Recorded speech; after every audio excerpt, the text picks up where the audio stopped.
New details have just surfaced regarding the disappearance of Nancy Guthrie, shifting the direction of this mystery entirely. Look at this. There was a masked man in dark clothes, white sneakers, and apparently a very thin moustache. What makes this chilling is that it happened at the exact moment Nancy was supposed to be eating dinner and playing board games at Annie and Tommaso's house. The description from the police dispatch matches Nancy's attacker captured on that Nest camera perfectly. Is it just a coincidence, or are we seeing the real culprit? From what I gather, listening to the police radio, they never found him, and he was heading toward Nancy's home just 4 miles away. By the way, another strange white truck passed through Nancy's neighborhood recently. It didn't have any logos or markings on it whatsoever. It only had a temporary paper license plate, and a man looking exactly like our suspect peered out the window. Let's dig a little deeper into that particular detail. It turns out a builder working on Nancy's street has a criminal record, so we're going to investigate that thoroughly. Let's open the case files. I am your host, Daphne. Be sure to hit that notification bell so you never miss an update on these cases. All right, let's begin. Listen closely to this police audio from the night Nancy went missing. Dispatch 7, can you confirm the suspect's description? Dispatch 7, go ahead. White or Hispanic male, thin build, approximately 5 feet 10 inches tall. Black pants, black sweater, black ski mask. White shoes, thin moustache, and facial acne. Is this a coincidence, or is he really our culprit? In fact, he was moving right toward Nancy's house. Think about it. If this man was fleeing in that direction, 4 miles isn't really that far. Especially when you're running from the police with adrenaline pumping, anyone could easily cover ground quickly under that stress. As we can see, this timeline places us on January 31st, 2026 between 7:33 and 8:03 at night. At that exact time, Nancy was still at Tommaso and Annie's house eating dinner and enjoying their company. All units respond to a 10:58. Check the area for suspects wearing all black with ski masks. Copy that. Suspect in the area wearing all black with a ski mask, causing a disturbance on the sidewalk. Anything else for me? Got it, Carol? Negative. All I have on caller 21 is located on the north side, past Broadway. 31, can you initiate code 19 and cut him off? Yes, I can start the code. 23, I will cover code 19. Understood. Do you have eyes on the suspect? Advise his direction of flight. I think we got the call. Pretty sure he just showed up. Let's try to box him in here just in case. 10:54. I want to show you exactly where they were tracking this guy. Can you see these purple markers? Well, he started around this area near Tamarack, then made his way toward Wilmont Street. Next, he began heading right toward Nancy's neighborhood. He was also spotted over here near Broadway Boulevard. And everything suggests he was crossing at this point. They actually mentioned the school on the radio. They talked about other businesses in the area too. Now, where is this compared to Nancy's house? Let me drop some pins. This guy was heading straight toward where Nancy lives. This is her neighborhood. As you can tell from the timestamps displayed on my screen, her house is right here. So he was moving directly toward that area. Listen very closely to this recording. We are on the move now. They're reporting a male in all dark clothing cutting through a yard heading east. We need to post this in the scanner group. The witness is trying to dial 911, but the call won't go through.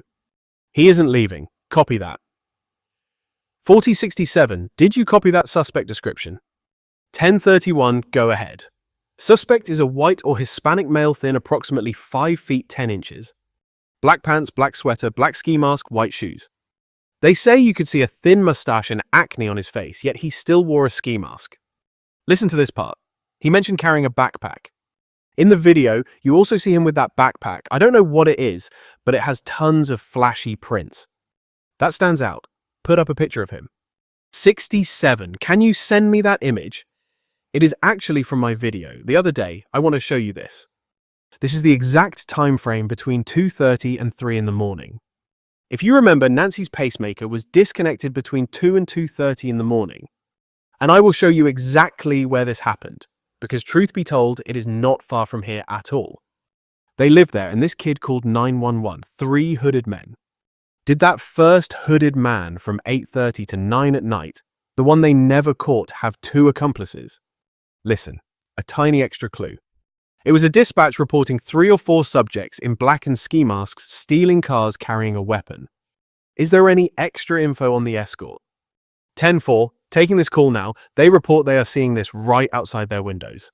Unit 40, they are on scene, gentlemen. You need to update your location. Can I get 42? Confirm the reference for the 3 people. It will be at 2595 North 1st. So, you can keep them on the prior call and patch me in. Or maybe it was a message to 911 from a witness saying they kept calling.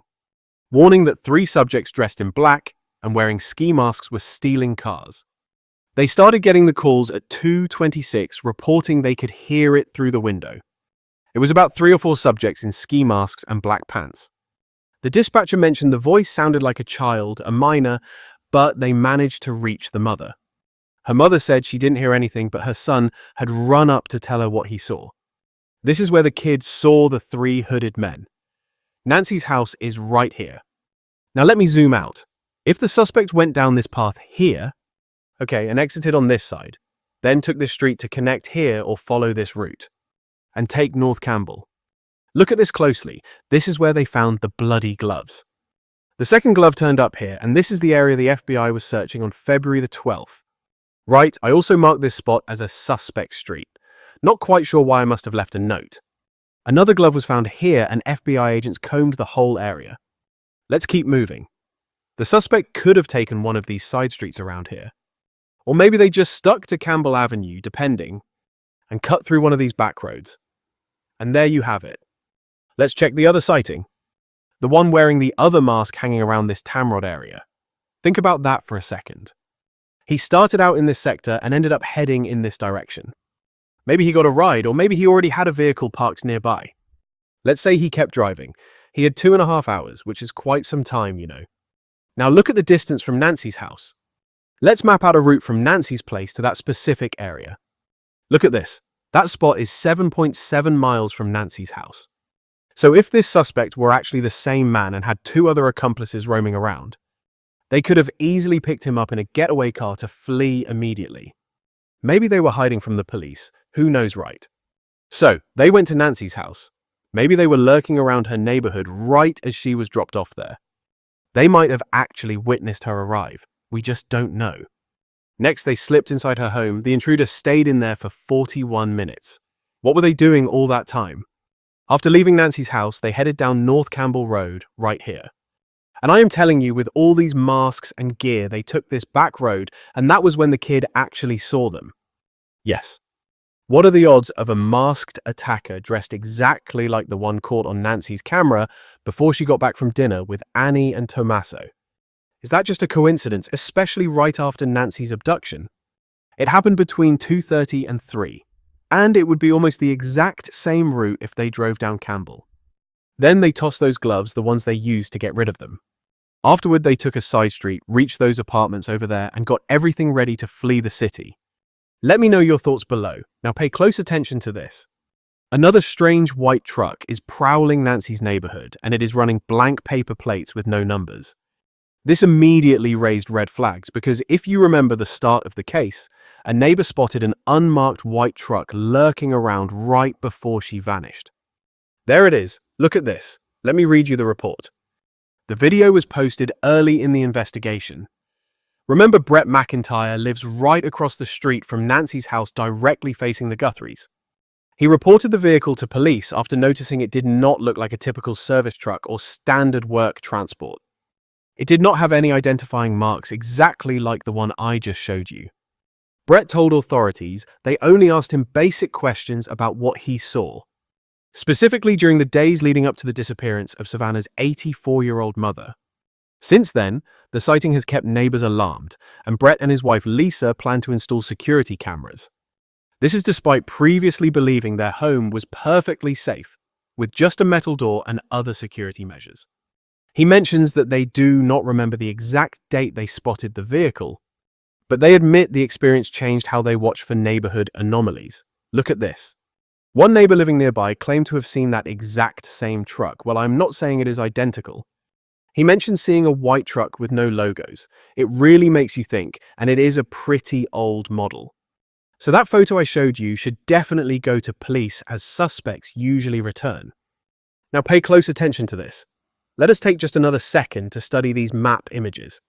You really do not want to miss this detail. This guy I just found out about the people who bought up this entire area. You know this new development. This family actually owns several houses in the neighborhood. Well, it turns out the builder of this home has a criminal history. Look here. It is pretty strange because JLR found this receipt discarded in the street right where they located a black glove. He left it there. But did anyone pick it up for the police? I wonder. Apparently, Ruben owns the company AZ Builders and Maintenance Company located in Tucson. And according to this source, he has a record. Now focus on this next part. Now, I do not know if this man has any actual connection to Nancy's disappearance. I suspect it was someone in her inner circle, and maybe that person paid a third party to kidnap her. But this is incredibly interesting. The report states that Tucson police suspect stolen liquor sales at 2 local bars. This happened in 2025 or 2015, pointing directly to Tucson, Arizona. A Tucson bar is facing trouble for allegedly selling stolen liquor bottles. The investigation started after an anonymous tip to police. Officers focused their investigation on the 2 bars owned by Ruben Borrego, Terry and Zeke's near Speedway and Swan and Whiskey Tango near Broadway and Kolb. Didn't we just hear about Broadway Street? Wasn't that exactly where one of the suspects was supposedly located? In fact, dispatch was trying to locate him, describing him as wearing white shoes, dark clothes, a backpack, a thin mustache. Yeah, pretty strange. The report says he bought stolen liquor bottles for $10 to resell them. Now, I don't know if this is common here, but if someone already committed a crime, what guarantees they won't do it again? Just my opinion. They say Terry and Zeke's has been under the Tucson police radar for months. They got court records. The owner stands accused of buying all kinds of stolen liquor. The list details the bottles. They say liars and thieves are the absolute worst kind of people. I have a pretty low opinion of that, commented bar customer James Werner. Records show Kevin Barnes shoplifted from Fry's and Safeway 40 times to sell them to Borrego. Wow. According to court documents, Barnes confessed he stole to fund his $100 a day marijuana habit, making up to $600 weekly. That is honestly so interesting. His business is building this very house right here. Very, very interesting. And I want to shout out a friend for taking the time to dig up this information. She goes by Truth and Vine Stitch in Time on X. This friend found that article and documents, sending them over. I found it really interesting. Because maybe it was just some contractor or someone similar back then. There are so many abandoned homes and just as many under construction around there. What do you think? That report is wild. Like I said, how big of a coincidence is it that a man perfectly matches the Nest camera suspect, right when Nancy was having dinner and playing at Annie and Tommaso's place? Then, between 2:30 and 3 in the morning, a young boy is woken up by 3 masked men. As I understand, they never found them. She heard nothing, but her kid did. So the boy's bedroom window must face the parking lot, and very likely the mother's window does not. Their descriptions were completely identical to our suspect. How many around there would actually wear a ski mask? A backpack, white sneakers, standing 5 feet 10 inches tall, right? It is crazy. Dark clothes, thin mustache. I mean, he is almost identical to our suspect. Though officers added the detail that he had acne. Well, our guy wore a mask, so we never saw his face. Maybe he took it off briefly for the officer. Maybe he pulled it down for a second. Who knows, but it is incredibly interesting. Plus, what is with that white truck without plates in the neighborhood and that guy staring as he drove by? It is deeply strange. And what about the construction company owner building that house down the street? A total criminal. What do you think? What do you make of all this? Leave your comments below. Once again, I am your host, Daphne. Do not forget to check the playlist up here for other mysteries or the Nancy Guthrie case. Thanks for joining me and have an excellent night of mystery. Take care.